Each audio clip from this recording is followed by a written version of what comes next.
जहां के इंसाफ की खास मुलाकात में हमारे साथ एडवोकेट एजाज नकवी जी है, जिनसे हम जानेंगे कि इंटीलिया जो वक्फ बोर्ड की जमीन थी, यतीम खाने की जमीन जो है, आज जो है वहां आलीशान अंबानी का टावर नजर आता है। तो हाईकोर्ट ने इस पर जो है समाअत की थी, तो उसमें क्या मामला सामने आया और क्या पूरा मामला है, बताएं। लेकिन ये एक पीआईएल है 2007 की। 2007 से ये पीआईएल में नोटिस इशू हुई थी कि महाराष्ट्र वक्फ बोर्ड इसमें जवाब दाखिल करेगा। जी। तब जस्टिस चंद्रचूड़ हुआ करते थे जूनियर जज, उनके साथ में स्वतंत्र कुमार जी थे। जी। 2007 में ऑर्डर जब जब नोटिस इशू हुई तो उसका जवाब दाखिल करना चाहिए था 2008, 9, 10 में, जी। तो नहीं दाखिल किया गया। जी। 2017 में जब मैं बहैसियत सेंट्रल वक्फ काउंसिल भी था, जी। वाबस्ता भी था वक्फ से, तो हमने भी अपनी कोशिश किया कि भाई इसमें जवाब क्यों नहीं दाखिल किया जा रहा है। जी। लिहाजा एक जवाब भी दाखिल किया गया और मैं बहैसियत इंटरवीनर आया क्योंकि मुसलमानों की तरफ से लीडरान जो थे इसका पैरोकारी नहीं कर रहे थे या करना नहीं चाहते थे। जी। तो 2017 के बाद से जवाब दाखिल हुआ। जवाब में बाकायदा लिखा हुआ है 27 पेज में कि ये वक्फ है। जी। तो वो पेंडिंग था अभी तक। जी। इसी बीच में 2016 का भी एक ऑर्डर है जी। जिसमें बहुत सारे वक्फ को नोटिस दिए गए थे कि आप वक्फ हो जाइए। तो वक्फ के खिलाफ एक ऑर्डर पास हुआ कि ये वक्फ है या नहीं है, जी। बॉम्बे हाई कोर्ट का। तो वो उन्होंने वो यूसुफ भाई चौड़ा केस कहलाता है, जी। जिस सुप्रीम कोर्ट ने में उन्होंने चैलेंज किया, वो जेर समाअत था। जी। 2023 में वो मैटर, अंटिलिया का मैटर और तमाम मैटर्स को, जिसमें तकरीबन 80 केसेस होते थे, सबको सुप्रीम कोर्ट ने बोला ये सब सुनवाई सुप्रीम कोर्ट में नहीं हो सकती। जी। आप सबको जो भी कहना है वक्फ बोर्ड में जाइए, जी। महाराष्ट्र वक्फ बोर्ड वक़्फ़ ट्रिब्यूनल में इसका फैसला करें। वक्फ बोर्ड में जाइए। वक्फ जी। बोर्ड में अपनी बात कहिए कि जी। ये वक्फ है जी। या नहीं है। वक्फ बोर्ड जो ऑर्डर पास करेगा, आप उसको ट्रिब्यूनल में जा सकते हैं, जी। आप उसको जो भी लीगल रिकोर्स जी। है आप ले सकते हैं। जी। तो लिहाजा 2023 का जस्टिस जोसेफ का जो केएम जोसेफ का ऑर्डर था, जी। और उनके साथ में एक और जैसा, तो उसके बाद में इन लोगों ने जो है रिड्रेसल किया, महाराष्ट्र वक्फ बोर्ड का ये रुझान किया उस तरफ अपना। हियरिंग उनकी हुई, कैसा हुई, हमने तो अंदरूनी तौर पर किसी पुराने वक्फ बोर्ड के मेंबर ने हमको बताया कि उन्होंने सभी 83 को महाराष्ट्र वक्फ बोर्ड में बोला कि तुम लोग वक्फ नहीं हो, तुम लोग जी। ट्रस्ट हो। जी। तो ये अंदर के तौर पर हमको जानकारी मिली, लिहाजा मैं भी शिद्दत से इसको फॉलो किया। तो हमको कोई जवाब वक्फ बोर्ड जी। देता नहीं, और किसी को भी नहीं देता। वो तो जी। मुसलमान समझाएं कि क्यों ऐसा हो रहा है। जी। इस बीच में हमारी ये जो पीआईएल थी, ये मतीन वाली, जी। ये महाराष्ट्र वक्फ बोर्ड में पेंडिंग थी। जी। आउट ऑफ सडन ये बोर्ड पर आ जाती है और इसमें पूरा लाव लश्कर, महाराष्ट्र वक्फ बोर्ड का भी पूरा लाव लश्कर है। जी। महाराष्ट्र वक्फ बोर्ड को बोला कि आप जवाब दाखिल करो, जी। तब हम ऑर्डर पास करेंगे। उन्होंने जवाब ही, जी। मैं जिस दौर पहुंचा तो मेरा भी अफसेंस लगा दिया कि बोले साहब आप लेट आए। जी। अब मतीन साहब के वकील ने जो भी बोला जो नहीं बोला वो जानते हैं, जी। लेकिन मेरी नॉलेज में यही है कि महाराष्ट्र वक्फ बोर्ड ने जवाब नहीं दाखिल किया। जी। यानी कुछ चीजें वो छुपाना चाहते हैं, जी। और कोई चीजें, कभी कभी कुछ चीजें होती हैं जो आपके समझ के अंदर होती हैं, लेकिन आपको बोलने की इजाजत नहीं होती है। जी। आप समझ सकते हैं इशारों में। जी। अब ऑर्डर पास हो गया, जी। अब मुसलमान कौम को चाहिए क्योंकि बेनिफिशियरी वही है, जी। तो इसमें कोई तो लीगल रिकोर्स करे। जितना हमने एक इंसान के नाते, अच्छे सैयद के नाते, अच्छे मुसलमान के नाते हमने जो अदा करना था वो मैंने किया। पूरा एविडेंस में हमने कलेक्ट करके रखा है। अगर मैं चाहूँ तो इसमें रिवीजन भी दाखिल किया जा सकता है। जी। जज साहब ने ये बोला कि आप सुप्रीम कोर्ट में हार गए, जी। क्योंकि अंबानी के वकील साहब ने बोला। जी। और जबकि हम इस बात से, मैं मानने से इनकार करता हूँ, कोई भी नहीं मानेगा कि सुप्रीम कोर्ट में हम लोग जीते और जो लोग सुप्रीम कोर्ट गए थे वो हारे हैं, इंक्लूडिंग अंटिलिया। जी। तो अब इस बात को लेकर के अगर कोई गलत बयानी हुई तो कोर्ट में ऑर्डर होगा, लेकिन अभी कोर्ट ने ऑर्डर पास कर दिया। जी। वो ऑर्डर ये है कि साहब ये चूंकि ऑलरेडी इस टाइप की एक पीआईएल 2016 में आई थी, कोई पटेल करके है, वो आए थे और उनकी डिसमिस हो गई थी, और अभी ये सब सुप्रीम कोर्ट में भी ये चीजें डिसाइड हो गई हैं करके, लिहाजा इस पीआईएल का कोई मतलब नहीं, ऐसा कर करके उन्होंने डिसमिस किया या जी। है। तो अब जिस तरह से वक्फ एक्ट भी तैयार हो गया है, वक्फ के लिए जो है उम्मीद पोर्टल भी जो है वो शुरू हो चुकी है। सरकार ने जो है वक्फ के मुतालिक जो है वो नए कानून बनाने के बाद जो है अब उम्मीद पोर्टल पर लोगों से ये कहा है कि वो अपनी प्रॉपर्टी जायदाद और जो वक्फ के मामलात है उस पर रजिस्टर्ड करें। करें, इस सिलसिले में आप अगर नहीं करेंगे तो वो वकफ नहीं मानी जाएगी, ये कहा है उन्होंने। जी तो वो जो रिपोर्ट्स है कि आप जो है जिस दिन पोर्टल स्टार्ट होता है उसके 2 मंथ्स के अंदर में जी अल्टी अनलेस स्टेट गवर्नमेंट का कोई नोटिफिकेशन ना रहे, आप नहीं करेंगे अगर वकफ तो नहीं होगी वकफ।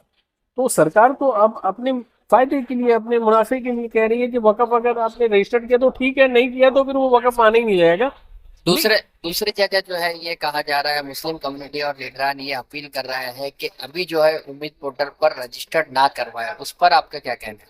उम्मीद पोर्टल पर रजिस्टर कराना, अगर चूंकि एक्ट आया है तो मानना ही पड़ेगा, जी और सुप्रीम कोर्ट से आपने स्टे कराया नहीं है, जी इसलिए मैं शुरू से बोल रहा था कि उम्मीद पोर्टल वाला पोर्शन, उम्मीद पोर्टल वाली पॉइंट और सेक्शन 2D या 4D जो भी है जिसमें कि वकफ वाला चाहे तो ट्रस्ट में जाकर चैरिटी में चला जाए, ये सब चीजें वाजे नहीं है। ये जो भी लोग हैं जैसे सिब्बल हो गए, मनु सिल्वी हो गए, इन्होंने अर्गू ही नहीं किया था, लिहाजा इस पे स्टे नहीं है। अब स्टे नहीं है तो मुस्लिम कौम को रजिस्ट्रेशन कराने के ना कराने के लिए कोई रीजन ही नहीं कराएंगे तो वो माना जाएगा कि वकफ नहीं, अच्छा नॉन वकफ माना जाएगा, इसलिए रजिस्ट्रेशन कराना ही पड़ेगा, मजबूर है। आपने वकफ पर काम किया है काफी, आपने जो है इल्जाम भी लगाए हैं कि जो मुस्लिम लीडर्स है वो खुद जो है नॉन वकफ में रहते हैं, वो ट्रस्ट बनाते हैं, वो ट्रस्ट में रहते हैं, तो वो अपनी जायदाद वक्फ क्यों नहीं करते? आपने एक सवाल हाँ, हमने एक ये बड़ा वाजिब सवाल था, हमारे पास में डाटा भी है। जी हमारे पास में जमीयतुल उलमाए हिंद के 2 लीडरान हैं, जी अरशद मदनी, महमूद मदनी। मुजद्दिदी साहब जयपुर के जो है तालीमी इदारा चलाते हैं, उनका भी ट्रस्ट है। जी ओवैसी साहब जो है उस देश पांडे जो औसा के हैं, उनका खुद का ट्रस्ट है, दारुस्सलाम ट्रस्ट है और मिल्लत ट्रस्ट है और फिर उसके बाद सलाह ट्रस्ट है। तो इन लोगों का वकफ को लेकर के जो बैटिंग कर रहे हैं, लेकिन ये तो बॉल लेकर के खुद ही जाकर के अपने नेट को, जैसे फुटबॉल का आप गेम समझ लीजिए कि कहते हैं मैं फुटबॉल प्लेयर हूँ, लेकिन ये बॉल ले जाकर के खुद ही ट्रस्ट में डाल रहे हैं। अपनी जितनी इनके ट्रस्ट है सिर्फ ट्रस्ट है, कोई वकफ नहीं। मैं पूरी शिद्दत के साथ कहता हूँ कि मदनी साहब की फैमिली ने टांडा से हिजरत करने के बाद से कोई वकफ नहीं बनाया। एग्जैक्टली सेम मुजद्दिदी साहब के बारे में, इधर सेम जो है सैफुल्लाह रहमानी साहब के बारे में है, क्योंकि मैं सैफुल्लाह रहमान साहब का खुद ही रहमान ट्रस्ट है, हैदराबाद में ट्रस्ट है। वली रहमानी साहब जिनके शागिर्द और बेटे फैजल रहमानी जो है आज अमीर शरीयत के दावा ठोकते हैं, उन्होंने खुद ही ट्रस्ट बनाया हुआ, रहमानी ट्रस्ट पटना में। इसी तरीके से और भी लोगों के बारे में कहा जा सकता है, ये सब हमारे भाई हैं, बहनें भी हैं, लेकिन ये ट्रस्ट क्यों बनाते हैं, क्यों चैरिटी जाना चाहते हैं? क्योंकि उसी तरीके से जैसे निजाम जो है हमेशा अंग्रेजों के साथ ही रहता था टीपू सुल्तान के खिलाफ, तो क्या निजामों के रास्ते पे ये चलना चाहते हैं? क्योंकि निजाम भी चैरिटी ट्रस्ट रजिस्टर्ड कराने में बहुत माहिर थे, लंदन तक में रजिस्टर्ड करा दिया।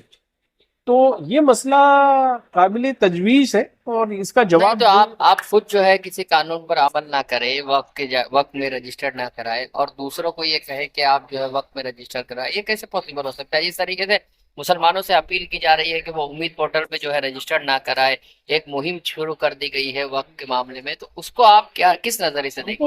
हमको एक बिगर प्लॉय दिखता है इसमें। ठीक उसी तरीके से लोग शामिल हैं जैसे मुसलमानों को 1690 ईस्वी के आसपास में एक ऑर्डर एक मुतवल्ली साहब ने पास किया था अंकारा, उस वक्त के तुर्की में, तब इस्तांबुल हुआ करता था, कि मुसलमानों को प्रिंटिंग प्रेस से परहेज करना चाहिए और बुक जो है छपी हुई बुक नहीं पढ़ना चाहिए, लिखी हुई बुक पढ़ना चाहिए। ये बाकायदा वक्त खलीफा खिलाफत जो फर्जी खलीफात वाले, उन्होंने एक ऑर्डर पास किया था। तो लिहाजा ये जो बुक्स छापने के पूरे प्रिंटिंग प्रेस थे, ये हिजरत फरमा गए जो है जर्मेनिसिया और इस्तांबुल और के आगे चले गए, यानी यूरोपियन कंट्रीज में चले गए। वहाँ बुकों की बहुत बड़ी नुमाइश रखी गई, छपी, और उसके बाद में बहुत बड़े मैप्स की एक पूरे किरदार बने और मैक्स के बेसिस पर तमाम मुस्लिम ममालिक पे, मुस्लिम इलाकों में उनकी इज्जत को पामाल किया गया, उनके वकार को बिस्मार किया गया। तो हमको लगता है कि इसमें कहीं ना कहीं प्लॉय है। और ये जाहिर सी बात है कि आपको लगता है ये मुस्लिम है, हम तो कई पॉइंट्स पर हमको लगता है कि ये लोग अजीबो गरीब लोग हैं जिनको ईमान परस्त नहीं किया जा सकता। आप कुछ भी कह लीजिए, ईमान परस्त लोग हैं। अगर आप खुदा से आप गद्दारी कर रहे हैं, आप वक़्फ़ से गद्दारी कर रहे हैं, वक्फ की प्रॉपर्टी को लेकर हाई कोर्ट ने जो फैसला दिया है, जो एप्लीकेशन रिजेक्ट कर दी गई है, उस पर आपको क्या लगता है कि वक्फ बोर्ड ने जो है क्या अंबानी से साजबाज कर लिया है, और जो वक्फ की प्रॉपर्टी थी उसे जो है वो ठीक तरीके से जवाब दाखिल नहीं किया, इसलिए जो है इस तरह की चीजें सामने आई है? देखिए, वक्फ बोर्ड ने जवाब नहीं दाखिल किया, ये बात सही है 2025 में, लेकिन 2017 में मैंने ही फाइल करवाया था कि ये वक्फ है। तो वक्फ बोर्ड ने जवाब दाखिल किया बॉम्बे हाई कोर्ट में, अभी क्यों नहीं दाखिल किया? तो अभी तो जेब में है, अभी का वक्फ बोर्ड तो जेब में, बिल्कुल जेब में। तो ये वक्फ कानून जो आया है, तो ये वक्फ की जमीन जो है हड़पने के लिए आया है, इस तरह के मुस्लिम लीडरशिप कहती है, तो उस पर आपका क्या ख्याल है? कोई दो राय नहीं, कोई दो राय नहीं है कि पूरी मुस्लिम समाज की से वाबस्ता वक्फ की जमीनों को जिस तरीके से आप जो है देख रहे हैं, सरकार उस नजरिए से नहीं देखती। सरकार चाहती है ये सब चीजें यूज में आए, ये सब चीजें हिंड्रेंस में ना आए, हिंडर ना करे, और ये सब चीजें बिल्कुल जो है इसकी एफएसआई बहुत हाई राइज रहनी चाहिए, टावर बनने चाहिए, बिकने चाहिए, बैंकों के लोन होने चाहिए। हर बैंकों का भाई लोन रहता है 200-300 करोड़, तो 18% इंटरेस्ट भी होगा एक आप से मानते हैं कि वक्फ एक्ट जो है बड़ी फैमिलीज जो है बिजनेसमैन को जो उनकी जगह देने के लिए, जैसे अंबानी का यहाँ इंटेलिया का मामला है, तो उसी लिए ये वक्फ एक्ट लाया गया इस तरह की? तो मैंने पहले भी बोला था, आपसे ही शायद बात हुई थी, उसके बाद फ्री प्रेस से भी बात हुई थी, ठीक है, था कि ये देखिए अंटीलिया को बचाने के फेर में ये वक्फ बिल आया है, और ये मौलाना और बहुत से लोग नहीं बोलना चाहते। उसके बाद में एक पार्लियामेंटेरियन है तेलंगाना से, उन्होंने बोलना स्टार्ट किया था। दरअसल वो उनके खुद फैमिली वक्फ माफिया है, लेकिन उनको उस नजरिए से उन्होंने पॉलिटिकल बोलना स्टार्ट कर दिया। अंटीलिया को बचाने के लिए वक्फ एक्ट आया है। इसके अलावा वक्फ एक्ट लाने का कोई किसी ने रिकमेंड किया था, न किसी ने रिक्वेस्ट किया था, न किसी मुसलमान ने किया था। और सबसे बड़ी स्टैट्यूटरी अथॉरिटी वक्फ एक्ट की जो है सेंट्रल वक्फ काउंसिल है, जिसका मैं खुद मेंबर रह चुका हूँ। अंदर से लेके ऊपर तक मैंने खुद कभी न रिकमेंड किया, ना मेरे से किसी ने रिकमेंड किया, बल्कि जस्टिस जेडे कमेटी थी, जस्टिस जफरुल्ला खान कमेटी बनी थी कि वक्फ एक्ट को मजबूत करने के लिए कहाँ कहाँ जो है कुछ काम किया जा सकता है। उसकी एक कमेटी बनाई गई थी। वो कमेटी जो है उसने एक रिकमेंड किया था, हम लोगों ने रिजेक्ट कर दिया था, तो खत्म होगी वो बात। अब लॉ कमीशन कहाँ से बीच में आ गया, केंद्रीय सरकार कहाँ से बीच में आ गई, माइनॉरिटी मिनिस्ट्री कहाँ से बीच में आ गई, जबकि वक्फ काउंसिल को पता ही नहीं है कि वक्फ एक्ट चेंज करना चाहिए। भाई एडवोकेट एक्ट आप चेंज करो तो बार काउंसिल ऑफ इंडिया को तो पता रहना चाहिए। आप जीएसटी एक्ट चेंज करो तो जीएसटी काउंसिल को तो पता रहना चाहिए। दिल्ली की जीएसटी काउंसिल को पता ही नहीं है, मेडिकल काउंसिल ऑफ इंडिया को पता ही नहीं है, आप मेडिकल एक्ट चेंज कर रहे हैं। तो ये चीज तो मैंने सुप्रीम कोर्ट में जब अप्रोच किया, ये ग्राउंड पे मैंने लिया। ये थे एजाज नकवी जो बता रहे थे कि वक्फ एक्ट लाया गया है इंटीरियर की जमीन बचाने के लिए, और जिस तरीके से जो बिजनेसमैन घराने हैं उनको फायदा पहुंचाने के लिए वक्फ एक्ट लाया गया है, और सरकार जो है वक्फ की जमीन हड़पना चाहती है। जहां के इंसाफ की खास रिपोर्ट।